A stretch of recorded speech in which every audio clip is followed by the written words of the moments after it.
Hoy les vamos a presentar el modelo cascada. ¿Qué es el modelo cascada? ¿En qué consiste el modelo cascada? Bueno, en primer, el modelo cascada es un proceso de desarrollo secuencial en el que el desarrollo de software se concibe con un conjunto de etapas que se ejecutan una tras otras. Se les denomina así por las posiciones que ocupan las diferentes fases que componen el proyecto, colocándolas una encima de otra y siguiendo un flujo de ejecución de arriba hacia abajo como una cascada. Bueno, el modelo cascada tiene que ser paso por paso, parte por parte. No te puedes brincar de el desarrollo al final, o de las pruebas al desarrollo. No te puedes brincar no te puedes brincar las partes. Tiene que ser algo secuencial, algo seguido, algo que lleve una lógica de seguimiento. ¿Cuáles son sus partes? Las partes del modelo cascada consisten en análisis, que esto sería más que nada en analizar la parte del problema en el sistema que se está encargando. El diseño, empezar a hacer un prototipo, una interfaz, un diseño de prueba. Por ejemplo, el desarrollo ya sería empezar a desarrollar los algoritmos del programa que se vayan a ejecutar según las especificaciones del cliente y los programas que vaya a usar el programador. Las pruebas.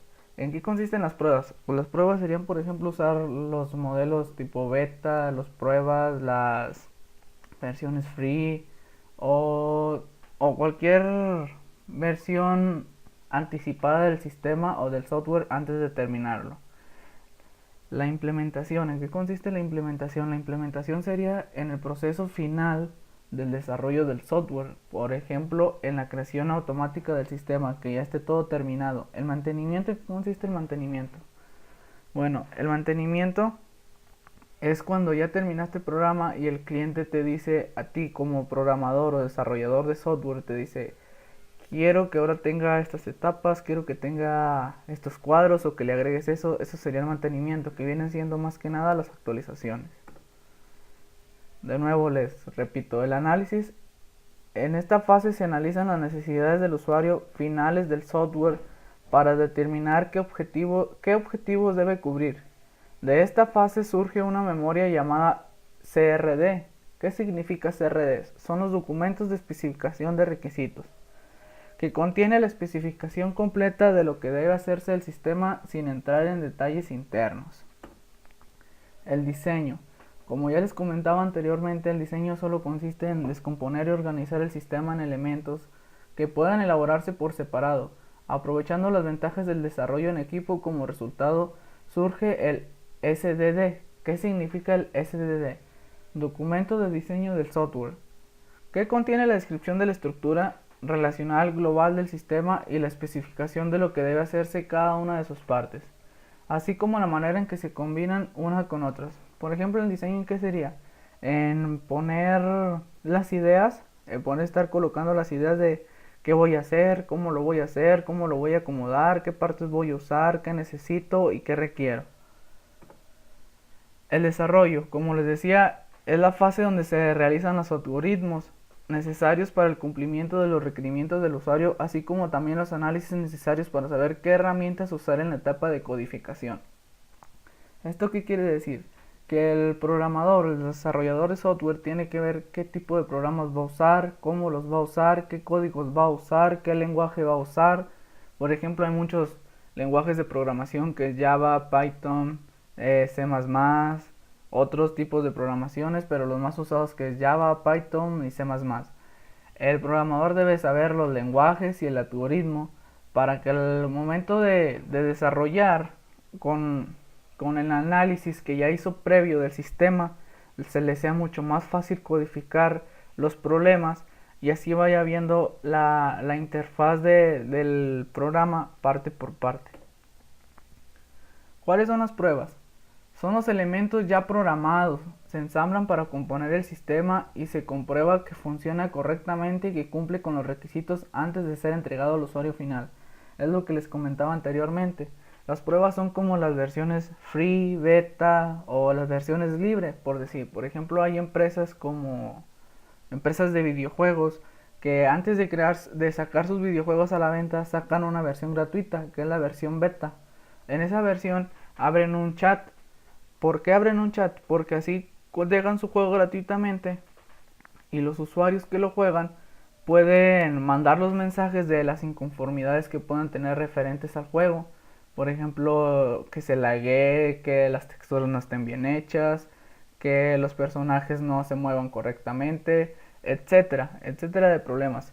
El usuario puede mandar todos los problemas o simplemente hay otras versiones betas que solamente el programador las usa. Él crea el sistema, él lo checa, él lo revisa o a veces adhiere a otras personas para que lo usen y ellas le den su respectiva opinión sobre el sistema, si les agrada o no les agrada. En dado caso de que no les agrade, el desarrollador de software tiene que ver y tiene que escuchar en qué no les agradó a los usuarios externos a los que él se las presentó. Así él podrá corregirlos y podrá mejorarlos para el momento de entregárselo al cliente sea un sistema o un software ya terminado correctamente.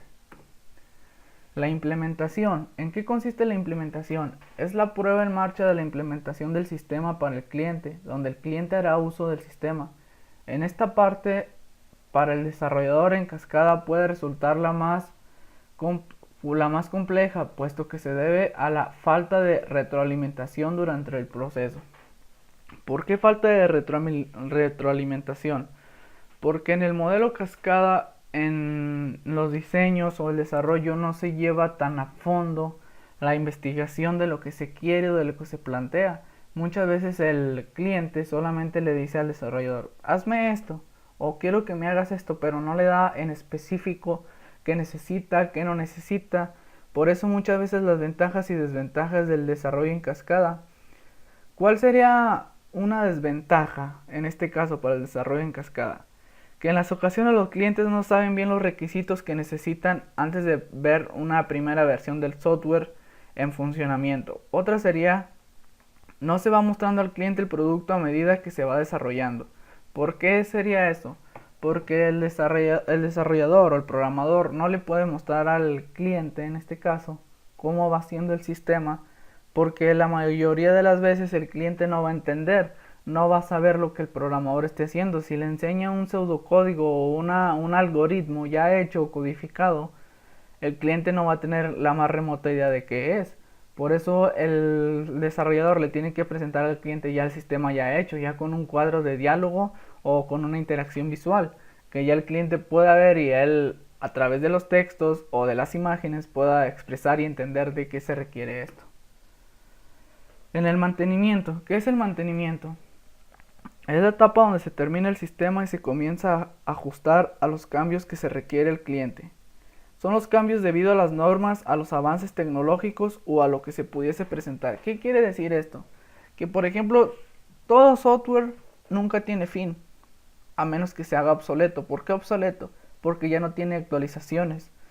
Todo software nunca se termina, porque con el paso del tiempo se tiene que ir actualizando, se tienen que ir haciendo mejoras, ya sean mejoras del sistema o mejoras de seguridad, pero constantemente se tienen que ir haciendo actualizaciones. Hay empresas que te piden cierto tipo de datos, pero al mes o a los 2 meses abren o se expanden su mercado y le dicen al desarrollador, oye, yo ya extendí mi mercado, pero mi programa no lo tiene, quiero que tú se lo agregues. Entonces el programador se encarga de darle mantenimiento. El mantenimiento más que nada son las actualizaciones al sistema. Ya así el programador cuando hace las actualizaciones le devuelve nuevamente el sistema o el software al cliente. Así él ya lo podrá usar con unas mejoras mucho mejores. Así ya el cliente no batallará, no se podrá quejar, porque eso ya es independiente. La mayoría de las veces el mantenimiento, las actualizaciones ya son partes extras para el desarrollador del software, ya no vienen en el contrato. Eso se especifica porque al empezar el proyecto el cliente le dice, yo necesito este programa, y el desarrollador le dice, bueno, yo te lo entrego de aquí hasta aquí. Después ya de mantenimiento, actualizaciones o X cosas, ya eso es un presupuesto aparte, eso ya se paga aparte al desarrollador. En dado caso que ya no se hagan actualizaciones o mantenimientos porque el software está obsoleto, Ya cuando está obsoleto es porque ya no sirvió, ya no continúa, ya no tiene continuidad, así que ya no se podrá usar. Esto ha sido todo por el día de hoy. Muchas gracias por